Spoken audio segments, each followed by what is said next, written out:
যাদের স্বামীগুলা বিদেশ থাকে ওই সকল স্ত্রীর নামে খারাপ ঘটনা করে কিনা?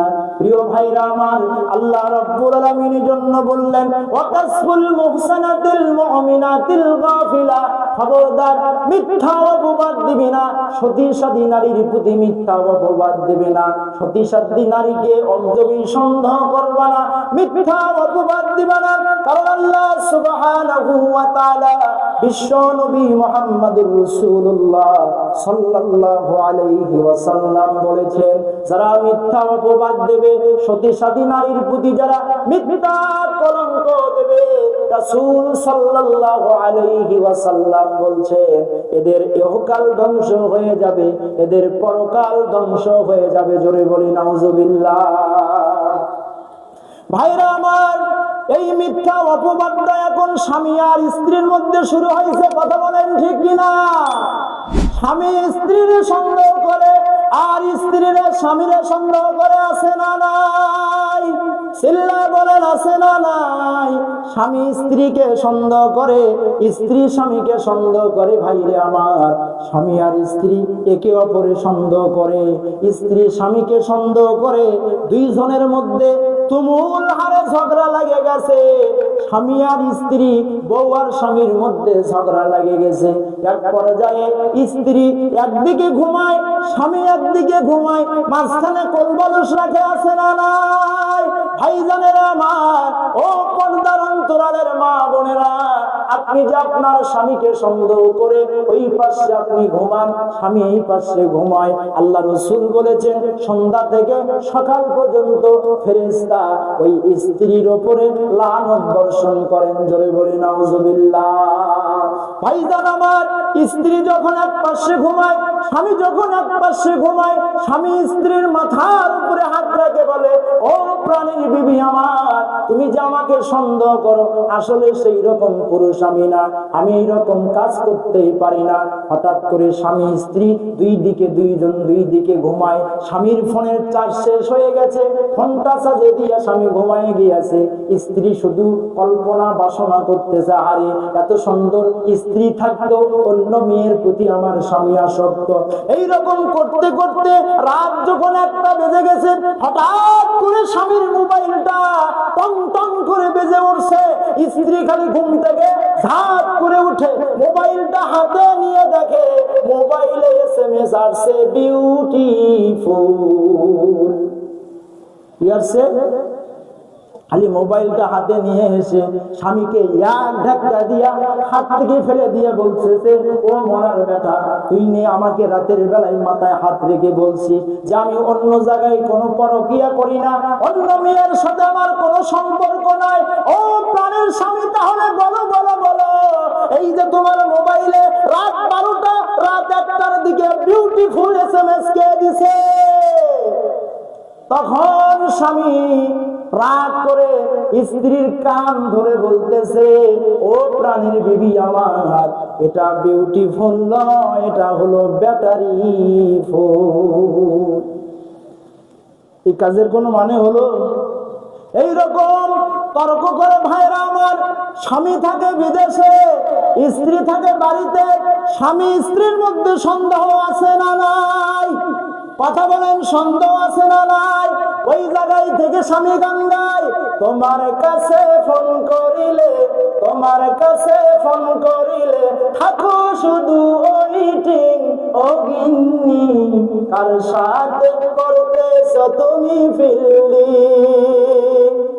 তুই যদি এতই সন্দেহ করিস তাহলে বউ রেখে বিদেশে গেলু রে? কথা বল না কেন? ওখান থেকে গান গায়, তোমার কাছে ফোন করিলে, তোমার কাছে ফোন করিলে থাকো শুধু ওয়েটিং, ও গিন্নি কার সাথে করতেছো তুমি ফিল্ডিং, ও গিন্নি কার সাথে করতেছো তুমি ফিল্ডিং? তার কাছে বলা হলে বলে আপাই ফোন করেছে, আবার বলে মায়ে আমায় ফোন করেছে, একবার বলে বাবার কথা, একবার বলে মায়ের কথা, আর কতকাল করবা তুমি চিটিং ও গিন্নি, কার সাথে করতেছো তুমি ফিল্ডিং। তোমায় আমি ফোন করিলে থাকো শুধু ওইটিং ওইটিং ও গিন্নি, কার সাথে করতেছো তুমি ফিল্ডিং। কথা বলেন ঠিক কিনা? নামাজ রোজার ধার ধারে না, মোবাইলে ব্যস্ত। নামাজ রোজার ধার ধারে না, মোবাইলে ব্যস্ত। স্বামী তাহার ফোন করিলে কথা কয় না সে তো। বিদেশে যারা থাকেন ওদের বইরা দেখবেন সারাক্ষণ শুধু মোবাইলে SMS, সারাক্ষণ শুধু মোবাইলে কথা আর কুটুস পাটুস। কথা বলেন ঠিক কিনা? আমি বলি তোমার স্বামী থাকে বিদেশে, বিদেশে তো তোমার স্বামী আরাম করার জন্য যায় নাই, শ্রমিকের কাজ করার জন্য গেছে। তোমার স্বামী বিদেশে কাজ করে না, 24 ঘন্টা তোমার সাথে মোবাইলে কথা কয়। এই জন্য স্বামী আমার, স্বামী তখন বলতেছে নামাজ রোজার ধার ধারে না, মোবাইলে ব্যস্ত। স্বামী তাহার ফোন করিলে কথা কয় না সে তো। স্বামী বলে প্রাণের বিবি অনেক ভালোবাসি আমি, স্বামী কয় প্রাণের বিবি অনেক ভালোবাসি আমি, কিন্তু তোমায় দেখি শুধু ওইটিং ওইটিং ও গিন্নি, কার সাথে করতেছো তুমি ফিল্ডিং। তোমার কাছে ফোন করিলে থাকো শুধু ওইটিং ওইটিং ও গিন্নি, কার সাথে করতেছো তুমি ফিল্ডিং, কার সাথে করতেছো তুমি ফিল্ডিং। কথা কোন ঠিক কিনা? আল্লাহ রাব্বুল আলামিন কোরআনুল কারীমের মধ্যে 49 নম্বর সূরা সূরাতুল হুজুরাতের মধ্যে 12 নম্বর আয়াতে আল্লাহ রাব্বুল আলামিন বলেন ইয়া আইয়ুহাল্লাযীনা আমানু ইয়াসতানিবু কাসীরাম মিনাদ-দান্নি ইন্না বা'যাদ-দান্নি ইসমুন ওয়া লা তাজাসসু। আল্লাহ পাক বলেন ঈমানদারেরা, যদি তোমরা আমি আল্লাহর প্রতি ঈমান আনো, আমি আল্লাহর প্রতি বিশ্বাস করো, আমার কোরআনের প্রতি যদি বিশ্বাস করো, আমার রাসূলের প্রতি যদি বিশ্বাস করো, খবরদার তোমরা কারোর উপরে কুধারণা করবে না, কারোর উপর কোনো সন্দেহ করতে পারবে না। কথা কার? আসসালামু আলাইকুম ওয়া রাহমাতুল্লাহ। মা বোনেরা, আমি আপনাদের প্রায় আকর্ষণ করছি, আপনারা দয়া করে মেহরবানি করে আপনার ফিরে বসুন। আপনি নিজে বলবেন, আপনার প্রতিবেশী মা এবং বোনকে প্রত্যেক সবাই করবেন ইনশাআল্লাহ। আপনাদের জায়গায় প্রবলেম হচ্ছে না, আপনারা দয়া করে ফিরে বসুন ইনশাআল্লাহ।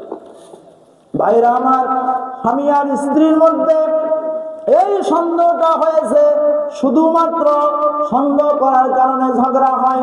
কথা বলেন, কথা ঠিক না? আবার দেখবেন স্বামী আর স্ত্রীর মধ্যে তর্ক হয়, ঝগড়া হয়, ফাসাদ হয়। এটার একটাই কারণ, সেটা হলো বুড়ি মা আর বাবার জন্য। কথা বলেন ঠিক কিনা? আপনি স্বামী হিসেবে যদি আপনি আপনার স্ত্রীর মা বাবাকে মহব্বত করেন, মা বাবাকে ভালোবাসেন, আপনার স্ত্রী আপনার কাছে প্রিয় হয়ে থাকে। কথা বলেন ঠিক কিনা? যখনই আপনি নিজের মা বাবার প্রতি নজর দেবেন, তখন স্ত্রী বোমা সাপের মতো ফলে আর টুরি ব্যাঙের মতো শুধু ফুলে থাকে। কথা বলেন ঠিক কিনা? এই জন্য কবি বলছেন, নিজের মাকে মা ডাকে না, শাশুড়িকে আম্মা জান। নিজের বাবা ঘুরে বেড়ায়, শ্বশুর মশাই আব্বা জান। নিজের মাকে মা ডাকে না, শাশুড়িকে আম্মা জান। নিজের বাবা ঘুরে বেড়ায়, শ্বশুর মশাই আব্বা জান। যে মা তোমায় জন্ম দিল, সেই মায়েরই খবর নাই।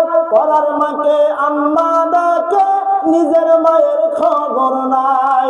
কথা কোন ঠিক কিনা? ওরে নিজের ভাইকে কেউ চেনে না, নিজের ভাইকে কেউ চেনে না। শালা হলো আপন ভাই, মা বাবাকে দেয় না খেতে, থাকে শুধু ঘর জামাই। কথা কন না কে? নিজের ভাইকে কেউ চেনে না, শালা হলো আপন ভাই। মা বাবাকে দেয় না খেতে, থাকে শুধু ঘর জামাই। আরে বইয়ের কথায় ওঠে বসে, বইয়ের কথায় ওঠে বসে, বউ যে পরাণের পরাণ। নিজের বাবা ঘুরে বেড়ায়, শ্বশুর মশাই আব্বা যান। আরে নিজের বোনের ভাগ জোটে না।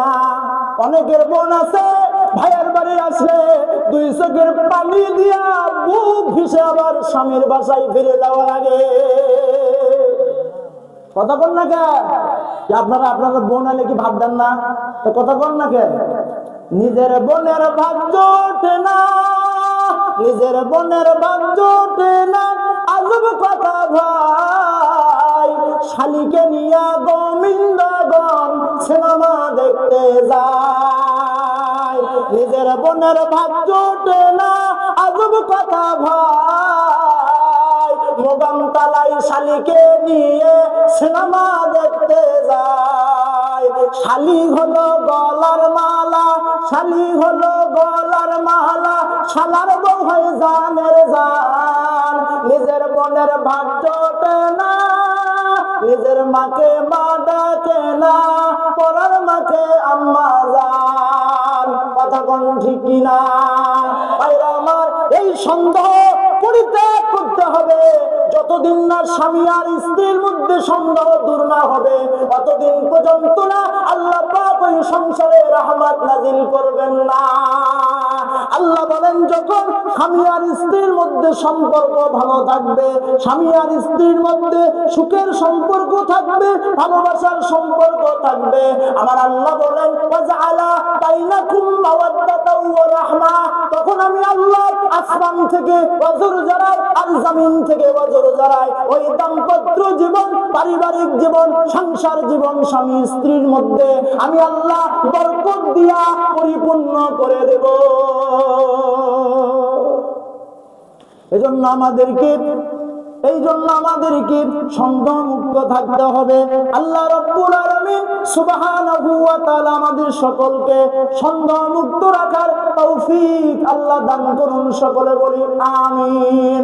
ভাইরা আমার, বোনেরা আমার, আপনি যদি আপনার স্ত্রীকে দামি দামি গহনা দিতে পারেন, আপনার স্ত্রীর কাছে আপনি ভালো হবেন। আপনি যদি আপনার শালাকে ভালো ভালো পোশাক দিতে পারেন, শালার কাছে আপনি ভালো হবেন।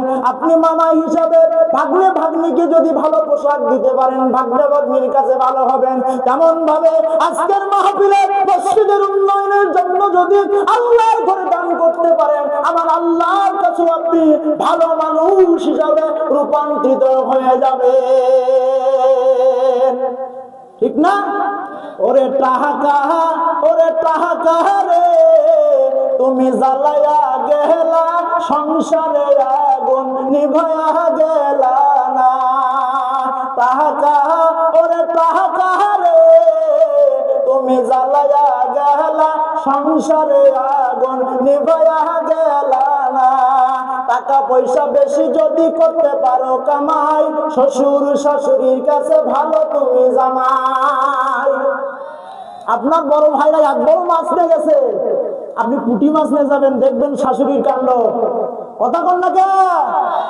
কথা কন না কে? টাকা পয়সা বেশি যদি করতে পারো কামাই, শাশুড় শাশুড়ির কাছে ভালো তুমি জামাই। টাকা পয়সা ইনকাম করে শুধু দিয়ে যায়, শালা শালির কাছে তুমি ভালো দুলা ভাই। টাকা পয়সা ইনকাম করবে গহনাটা দামি, নিজের বইয়ের কাছে খুবই ভালো স্বামী। টাকা পয়সা ইনকাম করে কিনে দিবে জামা, ভাগ্নে ভাগ্নির কাছে তুমি খুবই ভালো মামা। টাকা পয়সা ইনকাম করে শুধু দিবে ঢেলে, পিতা মাতার কাছে তুমি খুবই ভালো ছেলে। টাকা পয়সা ইনকাম করো নয়তো কোনো চাপ, ছেলে মেয়ের কাছে তুমি খুবই ভালো বাপ। আমার আল্লাহ বলছেন, বান্দা সবাইকে খুশি করার জন্য যেমন টাকা পয়সা খরচ করো, আজকের মাহফিলে যদি আমি আল্লাহকে খুশি করার জন্য একটা টাকাও মসজিদে দিয়ে যাও, আমি আল্লাহ ইবনে মাজার মধ্যে 737 নম্বর হাদিসে রাসূলের মাধ্যমে বলে দিলাম, বান্দানা লিল্লাহি মাসজিদান বানাল্লাহু লাহু বাইতান ফিল জান্নাহ। আমি আল্লাহ রাসূলের মাধ্যমে ঘোষণা করলাম যে এই বান্দা বান্দীগুলা আমার মসজিদ নির্মাণের জন্য একটা টাকা হলেও আজকের মাহফিলে দিয়ে যাবে, আমি আল্লাহ তাদের জন্য জান্নাতের মধ্যে স্বর্ণের ঘর নির্মাণ করে দেব। এই জন্য আজকের মাহফিলে আপনারা কারা কারা টাকা দেবেন না দুহাত তোলেন। লিল্লাহি তাকবীর, লিল্লাহি তাকবীর। আজকে সবাই অঙ্গীকার দিছে, সবাই এটা দ্বারা সাব্যস্ত করছে আজকের মাহফিলে সবাই একটা টাকা হলেও দিবে ইনশাআল্লাহ। আল্লাহ আজকের মাহফিলের আজকের মাহফিলের জন্য যারা প্রতিশ্রুতি দিলেন যে আজকে সবাই দান করবেন, আল্লাহ সকলের দানগুলা কবুল করুন। সকল